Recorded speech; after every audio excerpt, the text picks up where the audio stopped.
Hi everyone! Before matapos ang year 2025, I just wanna share some of my life testimony. By the way, I'm Jessa. OFW po ako dito sa Japan. Dati po akong intern trainee na naging skilled worker. So ito na nga, ikukwento ko na nga sa inyo. 3 days bago po ako pumunta ng Japan, meron po kaming requirements sa PEA. Susulat kayo ng mga pangarap ninyo. Naks. So, ito po yun, yung yellow book. Ayan, this is from PEA, which is my agency po sa Pilipinas, Prudential Employment Agency. And ang yellow book na ito, dito nyo po isusulat yung mga pangarap. 3 days bago ako pumunta ng Japan, parang ang mindset ko na noon is parang medyo tinatamad na ako. Since papunta naman ako ng Japan, so bakit ko pa susulatan yan? Until pinagalitan ako ng sensei, sabi niya, sulatan mo yan, punuin mo. And then, sabi ko, sige nga, upuan ko nga to. Nung time na yon, nilaro ko lang yung mga pagsusulat dito. Oo, ng mga pangarap. Parang mga imposible na ano. As in, kung ano yung trip ko, nung time na yun, yun yung sinulat ko. Ganito po. Ganito po yung sulat. As in, pinapuno. First page, second, and then yung pangatlong page. Nakalagay po dito, pagdating dun sa magpakasal. December 2025. Guys, December 2025.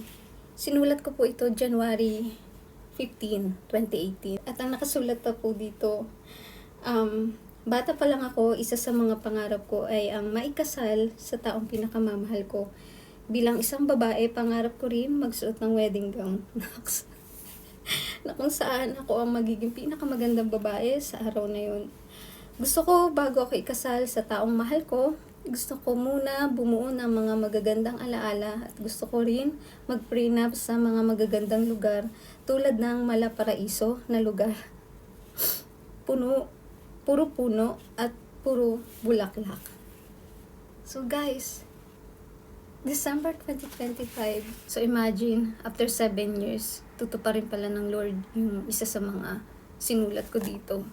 And bago ako makarating ng December 2025, ang dami kong mga pagsubok na pinagdaanan. I had so many heartbreaks. Even yung health ko naapektuhan, physical, emotional, mental. Yes, na-depressed din po ako dito sa Japan. But God healed me. Binigyan niya po ako ng church family at ng bagong buhay.